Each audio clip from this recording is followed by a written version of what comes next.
Alhamdulillahi Rabbil Alameen wassalatu wassalamu ala khatimil anbiya'i wal mursaleen Nabiyyina Muhammadin wa ala alihi wa ashabihi wa tabi'ina lahum bi ihsan ila yawmiddin. Bismillah ar-Rahman ar-Rahim. In the last lesson we spoke about the divisions of Tawheed after looking at the purpose of our creation. So the first concept that the Sheikh covers here, which is included in the divisions of Tawheed about knowledge, which were Tawheed al-Rububiyyah wal Asma wa Sifat. The first concept that he looks at is that Allah is in existence, that there is a God. This is an important topic today because although many people have claimed, especially us Muslims, mashallah, have claimed that Islam is the fastest growing religion, there is actually a website called adherence.com which calculates that the fastest, in respect of a set of beliefs, whether to believe in God or not to believe in God, but that set of beliefs, you could actually include atheism in that, and atheism is actually the fastest growing religion today. So understanding this concept that God is in existence, that there is a God, that there is a creator, is of utmost importance. So we'll probably spend a little bit more time on this than some of the other subjects because of that importance. So the Sheikh goes on to with a few evidences. The first one, which he says is the greatest evidence, is أَمْ خُلِقُوا مِنْ غَيْرِ شَيْءٍ أَمْ هُمُ الْخَالِقُونَ. Okay, did they create themselves from nothing, or were they themselves the creator? So having a look at the universe and understanding today that the universe is expanding, if you go back in time, you'll see that everything would have been smaller.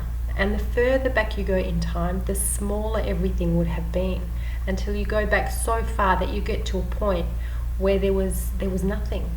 Modern scientists call it the Big Bang. Whatever theory that you want to place on it is irrelevant, but the fact is that before the universe came into existence, there was absolutely nothing.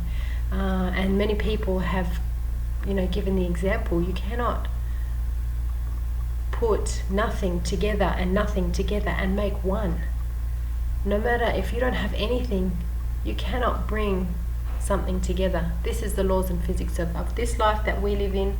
However, Allah is a creator and He began us. So this is the first argument, and the strongest argument that the Sheikh has mentioned here, that everything needs to have a cause, everything needs to have a creator, and we obviously weren't there to create ourselves. Secondly, he talks about the different phases of human existence. Now he hasn't included the evidences.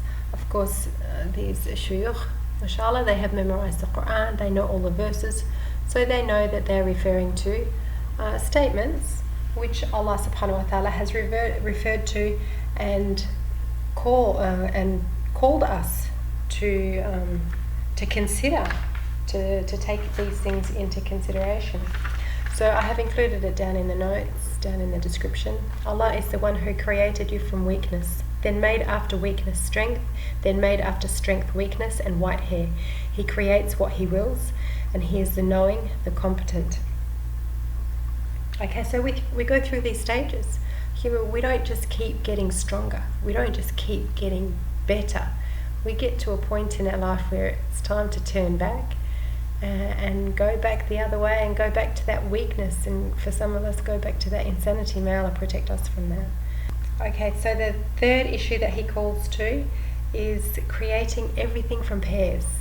There are 2 verses here which we have added, and we have created you in pairs, and by Him who created the male and the female. And this is another really strong evidence of the creation as well. SubhanAllah, we think everything became normal to us, and for those atheists out there who say that there's no miracle, it's just a normal thing, but we need to go back and we need to consider the original creation, because what atheists are assuming is that at some point in time there were what you call single plants or animals that recreate from single cells. They break off, their cell breaks off. They're very simple organisms compared to human and animal life. So here we're having a look at the animal life. So from single cells breaking off into themselves, now all of a sudden, for atheists to assume that it evolved over time to become, the reproductive system that we have in all of or most of the animal kingdom now, whether it be through eggs or whether it be through mating, etc. So there is a very complex system which is involved, which needs to be considered. You need to think about how long would that evolutionary process have taken to start with. Okay, say for example it happened in a very quick time. Say for example it happened within one generation, say 100 years. Let's say 100 years, give it 100 years, even 200 years. SubhanAllah. Now all of a sudden every creature that you look at is perfect, and every bodily part has a specific function for it.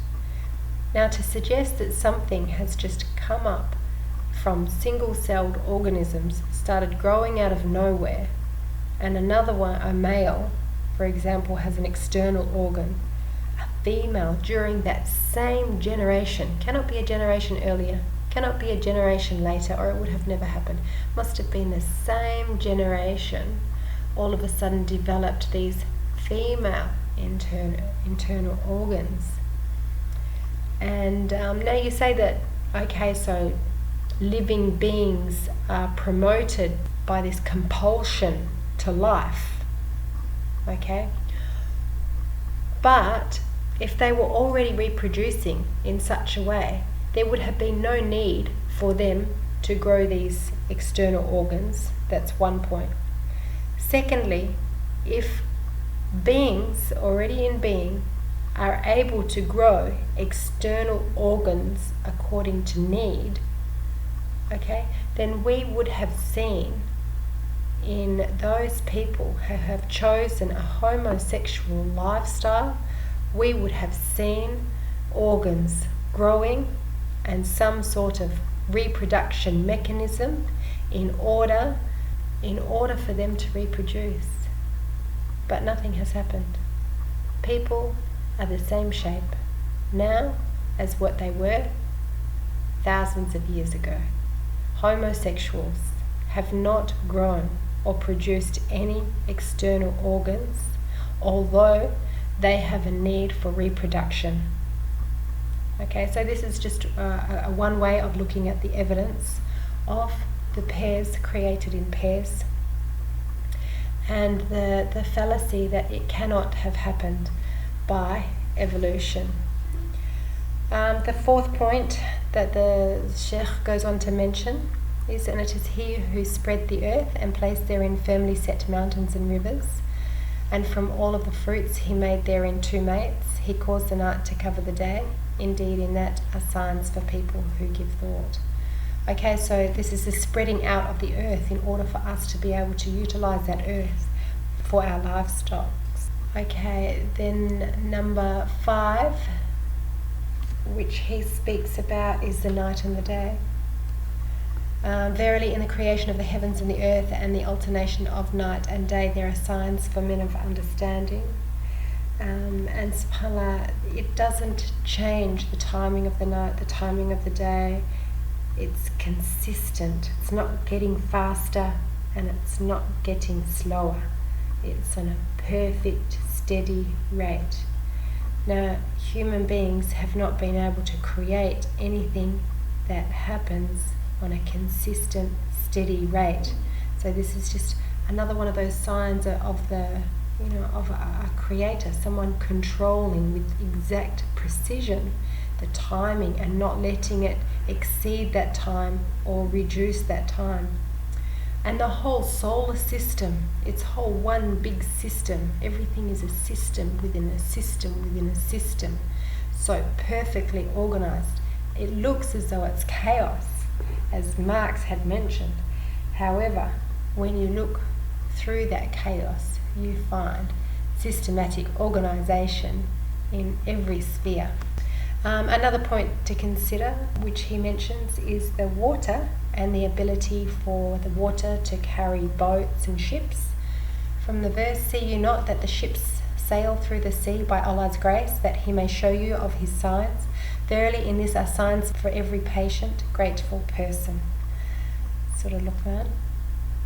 Okay, so, and not only that, okay, we also have to consider that everything also is made from water. Okay, and this is one of the miracles in the Quran. Oh, who created the heavens and the earth? Who knows about the creation in the heavens of the earth? It's Creator. So wouldn't Allah advise us and inform us of things in the creation that we do not know, that we have only just discovered recently with our advancement in science and technology? Okay, number 7, he has mentioned as the ability for humans to do so many things. Okay, and from the verse, translated as, and he has subjected to you whatever is in the heavens and whatever is on the earth, all from him. Indeed, in that are signs for people who give thought. We are able to do so many things. Look, we can fly through space now. SubhanAllah, with the will of Allah. Inshallah, we'll stop here and we'll continue with some more of the concepts, inshallah, in the next session. سبحانك اللهم وبحمدك أشهد أن لا إله إلا أنت أستغفرك وأتوب إليك.